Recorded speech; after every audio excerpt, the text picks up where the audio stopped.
Welcome to 20% Time, a podcast that takes you behind the scenes of Titan, a web consultancy based out of Chicago, but entirely remote with employees across North America. We specialize in Laravel, a PHP framework, but we're often pairing that with any number of JavaScript frameworks, libraries. We build mobile apps. We do all sorts of fun stuff. I'm your host, Dave Hicking, and this week I'm joined by Andrew, a lead programmer at Titan. Andrew, how's it going? Doing pretty good, Dave. How about you? Not too bad, all things considered. It's about to, we've got some sort of tropical storm bearing down on the East Coast, which I didn't really think I had to worry about in July, but it's 2020. Here we are. There you go. Yeah. Anything can happen. Anything can happen. So, Andrew, for people who don't know you, who haven't seen you on Twitter, haven't seen you met you at a conference or anything, can you tell people a little bit about yourself? Sure. Yes. My name is Andrew, and I've been working at Titan for about a year and a half now.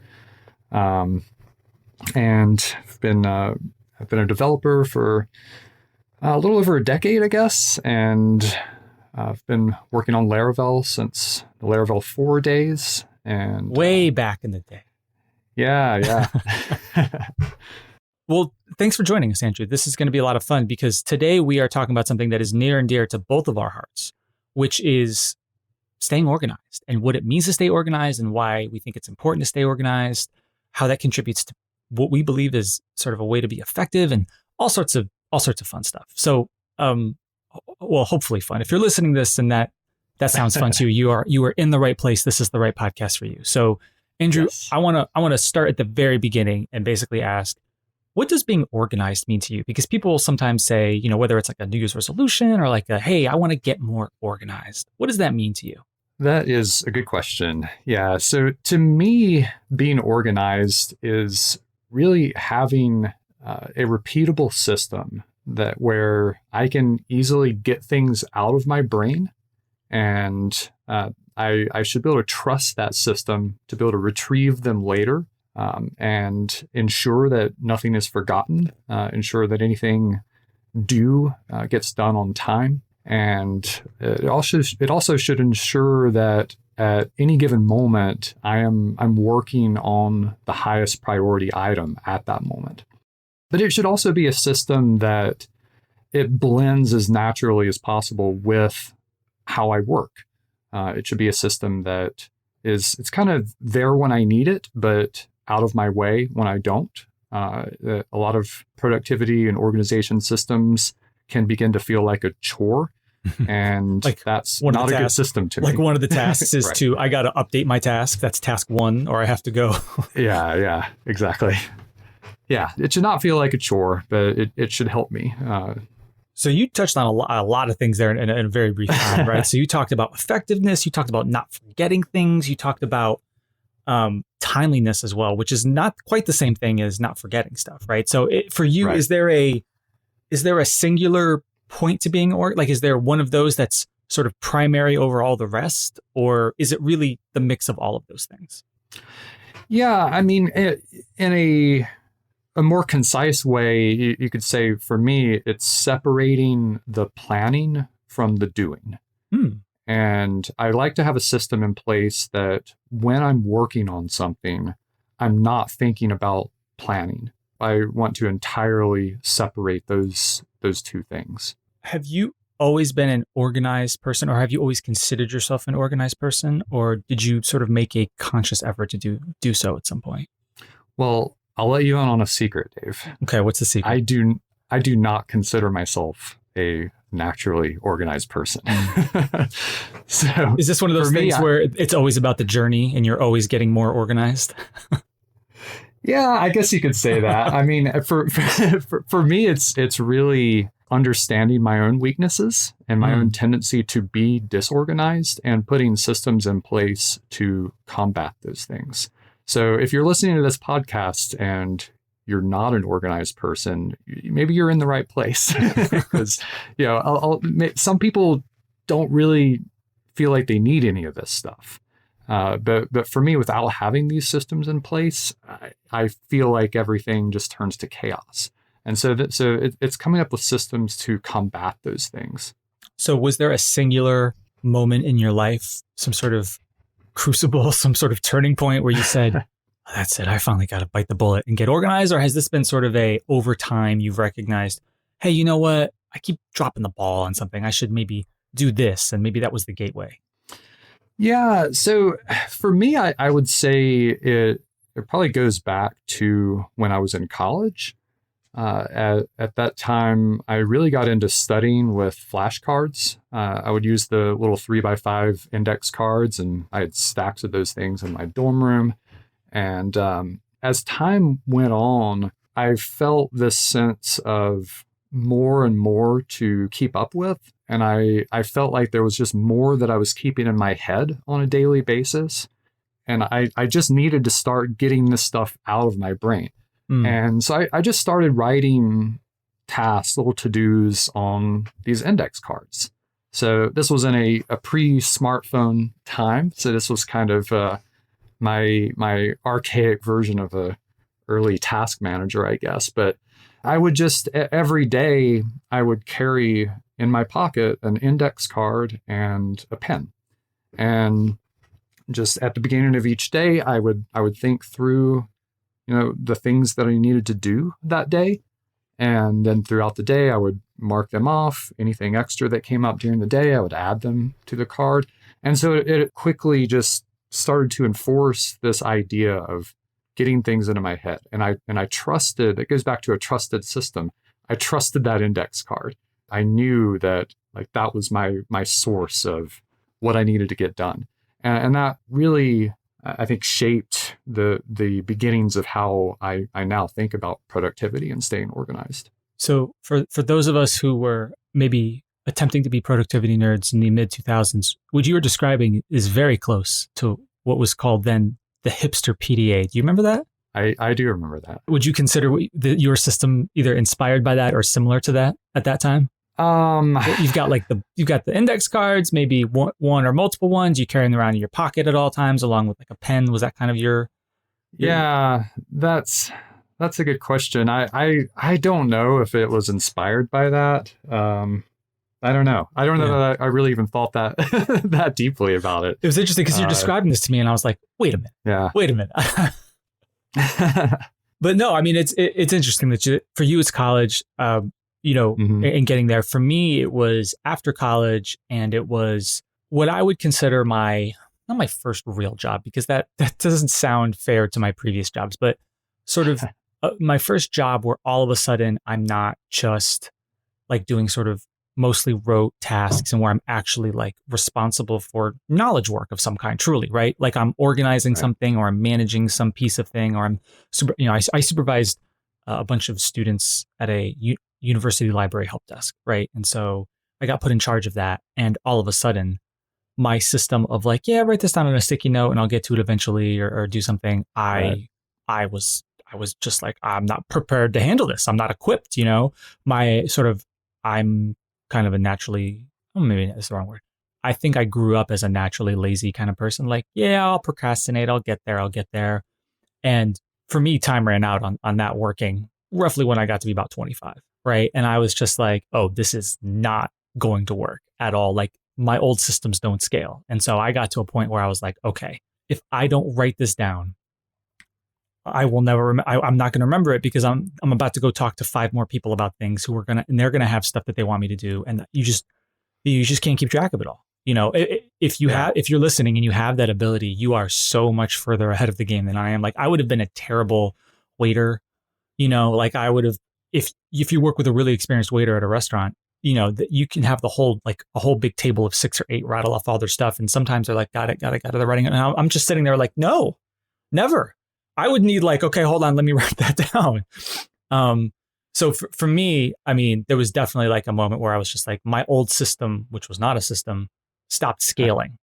And it was okay, I got to get somewhere. And for me, that was the moment. So it's interesting to hear, for you, it came out of studying. Yeah. And interestingly enough about writing things down, I mean, I remember even growing up, my dad always, he kept a little stack of these square pieces of paper on his nightstand, and he would just write little notes there, just any little to-do type things, anything that he needed to remember. Yeah. And any time that we needed to ask him something, or just something that we wanted from him, he would make it very clear, like, write this down. He'd want us to go make a note and leave it there. And now I know, like, how I think of productivity systems now, like that was kind of his form of an inbox. And then he would take those things and put them in sort of one of these daily planner notebooks. And, and so that was really his inbox that he would process on a daily basis. So we've talked about being organized a little bit in sort of the history, but I want to ask you about this. So I think about being organized as something that could be both very near term, but also very long term and big picture, right? Like you can be sort of organized on a day-to-day basis. And then you can also like, I'm planning for this big thing and I've got this coming up and I'm keeping on top of this. Do you draw a distinction between how you think and how you plan for those two very different, like sort of things that we all face in life? Yes, definitely.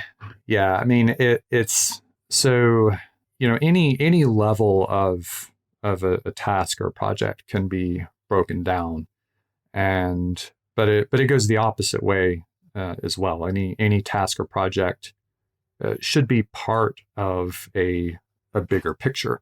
So in the same way that tasks and actions are part of a project, projects are really part of a bigger outcome or some type of end result. And in your personal life, you might have budgeting projects, but it might go towards some bigger goal of, a financial stability or retirement. Yeah. And at work, it's you might have all sorts of smaller projects that you're working on, but they should all go towards providing some type of business value or enabling some type of required functionality. And, at Titan, we work on client engagements, and it's, each engagement has one or more high level outcomes that we're working towards achieving. And we might break that down into a lot of different features or projects. But I think it always helps to take a step back and look at those high level outcomes and make sure that the features that you're working on are serving towards completing those high level outcomes. So if you have a task and you're not really aware of, or a thing that you want to do or whatever, then you're not really quite sure how it fits into the bigger picture. You sound like you might be a little suspicious of it. Like you're like, this needs more investigation, right? Like, because you're right. There's always something, right? I mean, there are some things that are just one-off tasks, right? But like, sounds like you kind of want to get to the bottom of something. Definitely, when you're looking at that, it seems like a small task, but it's like, okay, this seems small, but like, work this through. Like, how does this connect? Does it connect? Should it connect? Is this even the right task? Like, am I on the right? Is that sort of how you approach it? Yeah, I think you can approach it two ways. One, you do want to ensure that what you're working on is the right task. But two, I think being aware of the bigger picture gives more purpose to what you're doing. And maybe you're not even the one doing the planning. Maybe somebody else is planning these bigger picture things, and you just have your one task that you're working on. But still having an understanding of where that fits in with the bigger picture, I think, provides more purpose, and it's more of a sense of satisfaction that you're actually contributing towards that bigger picture. So if it's okay with you, I want to get a little specific and practical, because we've been talking a little bit about sort of concepts and theories. When you, as a dev, so we'll keep it in a work environment for now, but when you're, Sure. As a dev at work, when you want to, you can imagine air quotes, get organized, right? When you're thinking to yourselves, all right, I got to get my stuff together. What are you doing? Where are you starting? Like, and you can take this wherever you want, right? Whether it's on an individual day or individual project, but like, what does that even mean to you, right? Yeah, that's a good question. So we'll get really concrete on this. So for me, and just how I do things, again, at Titan, we're working on client engagements. And for the current client project that I'm working with, I'll have it's kind of an inbox list in Omnifocus. I use Omnifocus as my task manager. And basically at any point, any like one-off thing that I think about related to the client project, it immediately I put that right into OmniFocus on that list. And so that's going back to I get it out of my head as quickly as possible. And then I review that list every morning. And we use Trello at Titan for our project management. And so I'm reviewing this list in OmniFocus, and there might be things in the list that are just like something that I can do really quick and just get that done. But a lot of these things might be things that involve more planning or some type of thing that I need to put into Trello. So I'll make Trello cards out of those. But then also every morning I'll review the cards. We'll have a to-do column in every project and every board in Trello. And I'll review that to-do column, basically planning out what I'm going to do that day. And so that's kind of deciding what I'm going to work on. Another way that things get into this system, I'd say, comes from client check-ins. Sure. And so I typically will take notes in the Bear Notes app during a client check-in, and I'll review that note the morning after having a check-in, and just to see if there's that. Again, it kind of serves as an inbox. There might be some actionable things that come out of that I can put into Trello. And then once I've decided what I'm going to be working on that day, I'll start pulling things from the to-do column. And even at just an individual task in Trello, I can still break that down more. Yeah. So, I might pull a Trello card, some feature that's going to take me an hour to do. And as soon as I start that, though, it's my brain is already engaged with breaking that down. Like you're going to have some starting point. Like I'm going to do this, and then this. And rather than just, my tendency is to want to just jump right into it. But rather than jumping into it, I'll take those three things and put those in a checklist in Trello. And it just streamlines the whole process where I can just start with that first thing and go through the list. And then, inevitably, as you're working on something, other things come up as well. And as they do, I'll just add those to the list as well. So that keeps me from getting distracted. It keeps things from getting overwhelming. And, you kind of that some feature in Trello might have 5 different checklist items on it, but I'm trying to keep the blinders on where I'm just focusing on one at a time. And then of course, like I said before, there is this weekly review of the desired outcomes in the whole project. So it encompasses all of this and makes sure that everything that I'm doing is working towards those outcomes. You're describing what sounds to me like a very getting things done style, even if it's not explicitly getting things done, right? Like sort of how important it is to have to know what your next action is and having an inbox and doing regular reviews. You touched on quite a few things there. One of which I want to talk about is this. You talk about how things that to me sound like routines or habits. Right? This notion of okay, when you come in, you're doing this, and then you do this, and you probably do it every single day, right? Monday through Friday. Mm-hmm. How did you get into that habit? Did you sort of put a calendar, right? I'll tell you what. Here's why I'm asking this, because I know what I had to do, right? What I had to do is when I've worked at other places at Titan, it's a little different because of the way our schedule works. But when I've worked at other places where, people schedule meetings and do all sorts of stuff, I used to block out 8:30 to 9 a.m. of my day. And it was a private event on my calendar that was unmovable and nobody could pretty much ever touch it. And every single day, that was my time to go through Slack, go through email, go through stuff basically I'm collecting all the things, putting them through, like making sure I know here are the things that need to happen today. That was my time. And the only way I could do that was to put it on my calendar, because when you work at kind of a company where that like lives and dies by people scheduling meetings, it's like if it's on the calendar, then you're going to kind of do it, hopefully. And right.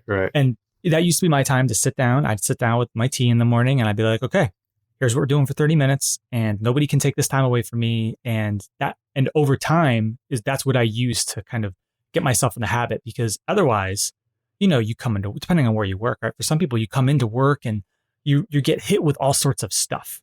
It's, oh, this thing came in and now you're being reactive instead of proactive, and you're fighting fires instead of actually, trying to do your job, or you're trying to do a better job of doing your job, right? So how did you start to get in the habits that you have sort of been talking about throughout this episode? Yeah, I mean, you mentioned getting things done. I've definitely been influenced over the years with the getting things done methodology. You use Omnifocus. You use Omnifocus. Yeah. I kind of assume, because that's a heavy duty piece of task management software. Yeah. And, I could touch on this more later, but I have found that just switching to, I've used, the first task management system I used was Remember the Milk. And then I went from there to Todoist. And then with Omnifocus, I think that the thing that really caused me to gravitate towards Omnifocus was the idea of available tasks that aren't due. Just distinguishing between something that's available versus, the things that there's a lot of things that I want in my system, but I just want to ignore right now. They just aren't important, or I can't do them yet, or whatever. But I have all these other things that I can do, but they aren't due. So Omnifocus just was it helped me to be able to just to understand my tasks and all my priorities better. But yeah, you mentioned that you're kind of morning that first half hour of your day that you block out, and I've definitely gotten more and more into just a consistent way of starting my day every day, and I really just I'm a big fan of doing things the same way every time, and I like. You can always find a better way to do something, but when you find that better way, like you want to keep repeating it. And so in my task system, I make heavy use of routines, and I look at really two different types of routines. I kind of use that word to describe two different things. So one would be periodic routines. So I've already described that a little bit, like reviewing a high level project each week. So you could have a routine that you do every month or even every year. And so I have routines in OmniFocus that could be all over multiple projects, but they're all tagged with, and they're repeating tasks, and they're tagged with a routine tag. And so that's one of the things I look at on a daily basis is what routines do I have that I can do today. Ideally, they don't even have a due date. I have them repeating, so they come on my radar on a certain day, and and then if I do them within a day or two, that's okay. And so an example of this that I thought of from an episode or two ago on the Laravel podcast was it was mentioned updating your global composer packages weekly. Like that's not something that is due, and it's not even a big deal if you skip it. Right. But it's something that you don't want to have that in your head either. So to me, that's a repeating routine that I just want it to come across my radar, periodically. Another one at Titan is we generate a weekly check-in document for our clients every Thursday. And that's not, it's not really due on Thursday, but I typically do it on Thursday. If I do it Friday morning or whatever, it's fine, but it shows up on my routines list every Thursday. So the second category though of these routines are kind of more what you were describing there, how you start out your day. It's like ritualizing a group of tasks. And I'll describe that. That's how I put these in Omnifocus under a routine tag as well. Maybe I could make it a ritual tag, but that just seems a little bit weird. Now you might be splitting hairs a little too much there. No. So what I do is I have a list of these kind of grouped routines, and I have them in Bear Notes. So it's really easy to edit, and they're basically templates of a group of these routine tasks. And then I have a shortcut set up on my phone where I can press one button and it will read that file from Bear and make these routines in OmniFocus. And so one of these that I have set up is a start work routine. And literally, I do this every morning when I start my day. I generate this routine. There's like 6 or 7 items on it. And the idea of it is to streamline getting from the point where I'm sitting at my desk to being productive working on a project as quickly as possible. And having this routine, it's stuff like, check my email, check Slack. Right. There's like little things on it, checking the calendar. Like it's easy things, review the to-do column, but it immediately, like, it puts me in this mindset where I'm already checking things off at the beginning of the day. And I'm doing this in the same order and the same way every single day. And it helps me just feel like I can jump right into the project and start being productive very quickly. Similarly, I have a stop work routine where I tie up any loose ends at the end of the day and process any inboxes, basically setting myself up to have a good start to the next day. Yeah, that makes sense. The idea of sort of setting yourself up for success. But I'm curious, do you have these routines set up so that, are you afraid of forgetting something? Or is it like, I know I'm not worried about forgetting, but having this done this way is going to make me get through this stuff faster? Is it about speed or more about like making sure something doesn't slip through the cracks? It's not even really about forgetting. Okay. It's about really putting myself in a work mindset. Okay. And putting myself in a just doing things mindset. It's especially working at home. You get up and you get ready for work and you go sit in your desk, and there's a little bit of like, you kind of have to motivate yourself to get going. And I find that with just sitting down and immediately firing off this routine, it quickly helps me to transition from, I'm no longer in just my home environment. I'm now in a work environment. And yeah, so the start work there's none of those things that I'm going to forget. Sure. Now there's a similar one that I do of things that I might forget, which is I have a start client engagement routine. Yeah. And so we aren't starting new client engagements daily or weekly. And this is I've realized over time that I like when you're working on a project, there's naturally things that you do during the project on your computer that help you to be more efficient.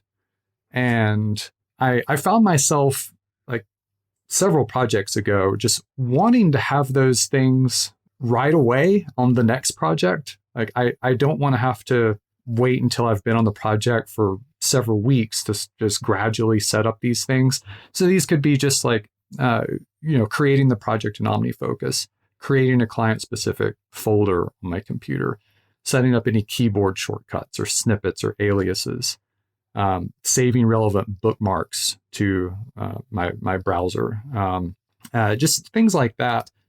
So I have a routine for that I just run, and I run through all this stuff just right away on the client or on the first day of the client project. And it helps me feel like I'm just able to just hit the ground running right off the bat on the first day. And everything is set up exactly how I want. But then similarly, I have a stop client engagement routine, because there might be things that I want to clean up later, or maybe uninstalling any tools that I no longer need, that I don't want just sitting around forever. So those are things that I might forget, but having those routines just streamlines the whole process. That's interesting. For me, I want to set things like that up because I don't want to have to think about it, in a sense. Like there's like a certain amount of mental energy. I mean, to use maybe some getting things done or some Merlin Mannisms, right? Like there's a certain amount of time and attention that we all have. And like, I don't want to give time and attention to all the things that I do every time we start a new client engagement, or things that I do I know that every single Friday I'm going to post in a Slack channel we have that lets people know, here's what you're working on next week. Like, I don't want to have to remember that every Friday. So I have a thing that pops up that tells me Friday morning, hey, don't forget to post it. You know what I mean? Like for me, it's like, it's conserving as much time and attention for the new stuff or for the hard stuff, right? But if it's a solved problem, even if I can't fully automate it, like I don't want to have to remember. For me, that's like a big driving factor for a lot of this. Yeah, there's a mental load that is accumulated just from having all these things that we do on a repeating basis. And yeah, I just don't want to have those things in my brain. I want to have them in a system that I like you said, you just don't have to think about it. As a dev, what do you think has been the biggest difference? Maybe difference is the wrong word, but we'll run with it. What's the biggest difference that being organized has meant to you in your career? I would say it's just made my work less stressful. Because of not having to remember all those things. I'm able to focus on the task at hand at any moment. And it takes out the guessing game of what I should be working on.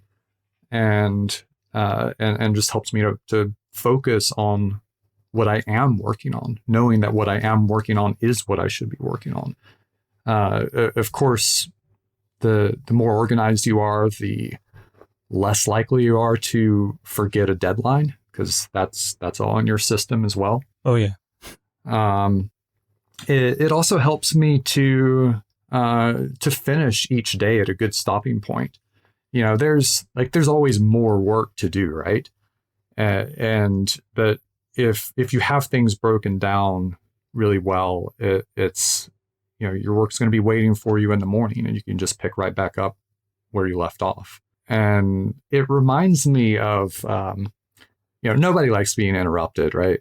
And I've definitely been in jobs where you're just interrupted constantly. And I think of we've all seen the cartoon of this programmer who's working on this like huge complex system in their head, and somebody taps them on the shoulder and just everything vanishes. Yeah.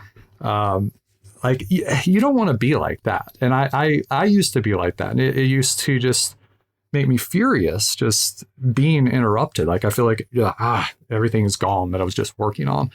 And the more organized you are, the better you are at breaking down tasks. That minimizes the impact of interruptions like that. If you have an interruption, you just come right back to where you left off. And so that's just made a huge difference for me on a daily basis. How would you say that your practice of organization has changed over time? It's a good question. I think that I used to basically have my email and my task manager and my calendar. And, everything would have to go into one of those things. And I think my idea of what an inbox is has evolved over time. What do you mean by that? So I treat a lot of things as inboxes that need to be organized. So for example, my downloads folder or my desktop on my computer, I treat those as inboxes. Those are places that things can wind up that shouldn't stay there. And those are things that on a periodic basis, I will go through and organize them and put them where they should be, or delete them in many cases. Another idea of an inbox is a place to put resources or links, like a read it later type of system, like Pocket or Instapaper. Yeah. Like I have fallen in the trap before of putting those things in, Todoist or Omnifocus or whatever it was at the time, and those, like they really don't belong there. These days, I put things like that in Pocket, and Pocket sort of serves as an inbox that I can go through periodically. And maybe when I clicked on this link, it looked really interesting, and then I go back and look at it a second time. It's like, I don't really care about reading that. Or maybe it's a nice resource that I might want to put somewhere, but it doesn't really need my attention right now. It might be kind of a someday project. I've actually, lately, I've been putting links like that into a collection in Notion, and just things that are related to some topic, some area of focus. Yeah.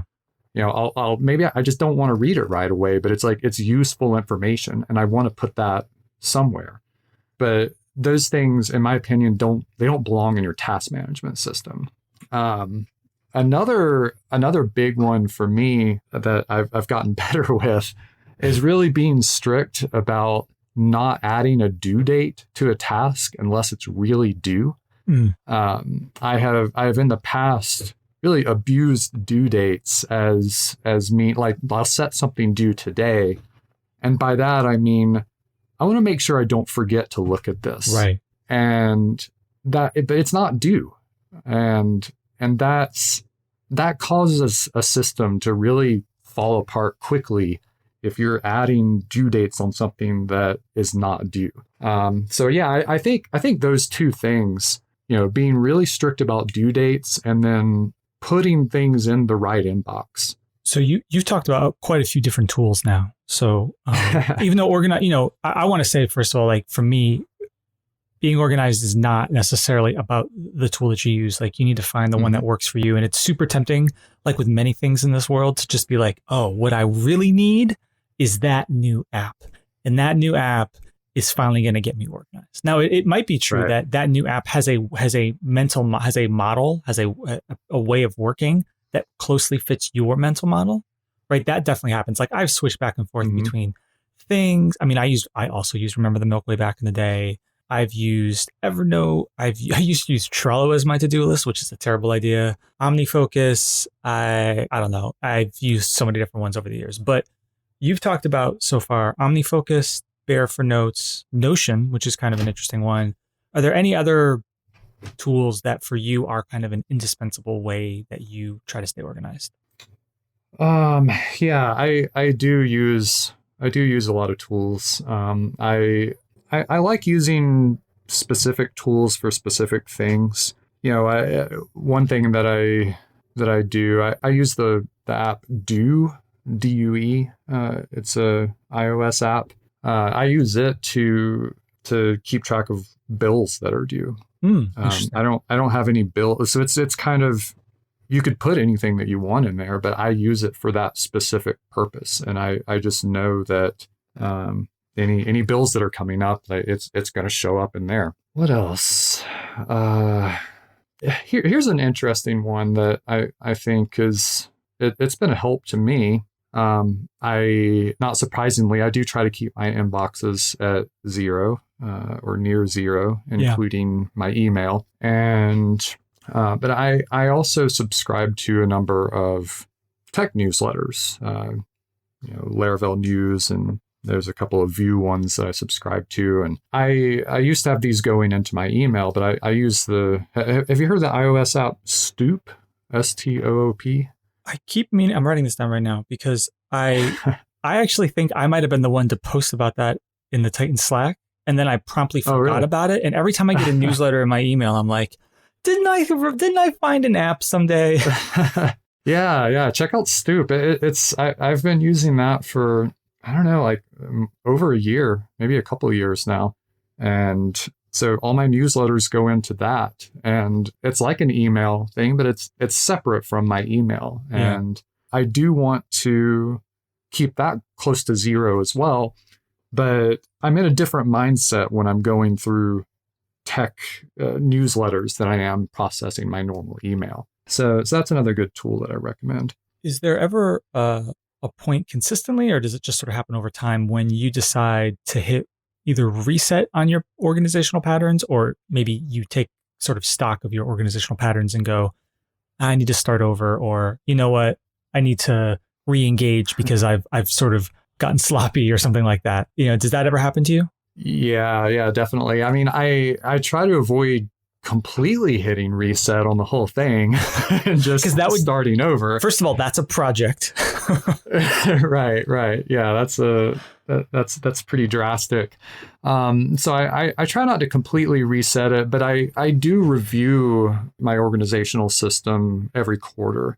And so I just do a quick sit down and I just brainstorm a little bit on, just what's been working, what hasn't been working.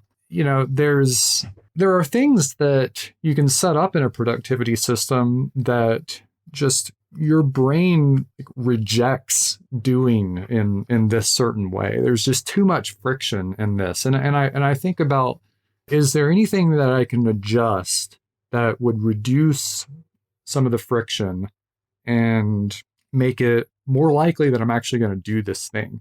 Like maybe I have something set up that I want to do every morning. And if I find myself just skipping this thing every morning, if I realize I'm just not wanting to do this thing every morning, maybe I'll change it. Like, oh, maybe it would be better to do that in the afternoon or in the evening, or maybe I only need to do it once a week instead of every day. So I just take that as an opportunity to just make small adjustments to my system, be able to get it to work better. And then I'll review it again the next quarter and see if that made any improvements. And, let's be honest, like there are times when just life gets crazy and everything falls apart. You mean like, per se, 2020 or? All of 2020. And what I do in that case is it's really how fast can you get back up and running and get back to your normal system. So for me, I use here's another tool. I use a habit tracker on my phone, and this is mostly for personal things. And I have little habits that I'll tick off every morning. I have a couple in the afternoon, like around lunchtime, and then I'll have a handful in the evening. Things like taking my vitamins or tidying up my office at the end of the day, so I'm set up for the morning. Or flossing is another good one. And when things just fall apart, that's what I jump to first, is my habit tracker. That's kind of the thing. Like I know that if I am doing all of my habits, then that's a good starting point. And then after that, I focus on my routines. Are there any routines that I've been skipping? I'll make sure I go through all of those, and then I'll process my inboxes. And if I do those three things, habits, routines, and inboxes, and I get those all back to a point of stability, I know that at that point, my system is kind of back up and running, and I can just keep maintaining the process. It's like a tune-up. Yeah, definitely. So we've gone really into the weeds on some stuff, and we've gone sort of high level on some stuff, which is great. And I hope that people have been enjoying this, because I love to get in the weeds on this, and I think that's good to hear people really talk about it. If someone's listening to this and they kind of wish that they had an easy win, like what's an easy win for somebody who just wants to even crack the surface of like getting organized? Yeah, I mean, start small, take baby steps. It's good to look at what other people are doing and take inspiration from those. But, I wouldn't recommend just overwhelming yourself all at once. Yeah. It's like a lot of this is really just taking advantage of just this sense of momentum that you get just by checking off a few items. And, so I'd say start small with some repeatable items that you can do on a weekly basis or even a daily basis, and really focus on setting things up where it reduces friction in what you're doing rather than adding to it. Because if you're adding things into a productivity system that adds friction, your brain's just going to reject that. The system should make things easier for you. It should work with you instead of working against you. And then, of course, just review your system and be willing to make those small changes. If like you might try something and it just doesn't work for you at all. Yeah. If that's the case, like don't keep forcing yourself to do it. Everybody's different and everybody has their own way of doing things. I think for me, if you're listening to this and you just want like one easy place to start, the first thing I would try to do is just try to start writing things down. Don't worry about like what app to get. You could literally start in the notes app on your phone. You could start like with a piece of paper, but like whether it's like before you go to bed at night, even where it's like, oh, this stuff's in my brain, like write it down. Like if something comes up at work, like just start writing stuff down. Because for me, if you start writing stuff down, then you start to build around that where it's like, oh, I got too many pieces of paper. Well, I've got a phone and I got a computer. Maybe I should find an app. The first thing to do is to like start capturing everything for me. It's absolutely, yeah. That's really good advice. It's liberating to just get that stuff out of your brain. Oh, goodness, yes. There's so many times when I'm laying there trying to go to sleep and I'm thinking about a handful of things that I know I haven't written down. And I'll just reach over, pull up my phone and just put those in my phone real quick, just in a little quick note. And then it's just immediately freeing. And I don't have to think about it. Yep. Just before you go to bed, showering, taking a dog for a walk. These are all the times when my brain is all of a sudden like, oh, what about this? What about this? What about this? Yeah. All right, Andrew, last question. Is there anything that we didn't talk about today that you wanted to touch on? I don't think so. I think we covered it pretty well.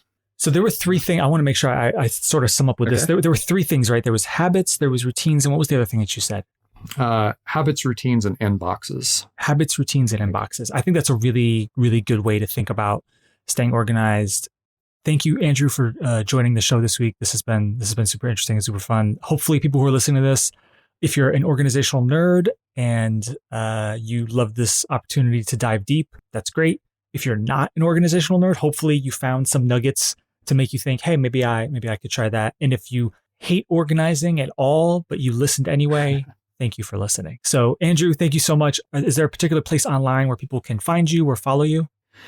Yeah, I mean, I'm on Twitter, Andrew Morgan 3, the number 3. I'm not really active on Twitter, but I'm on there every once in a while. Not a lot of hot takes from you on Twitter. You stay pretty. Yeah, I'm Andrew Mile on GitHub.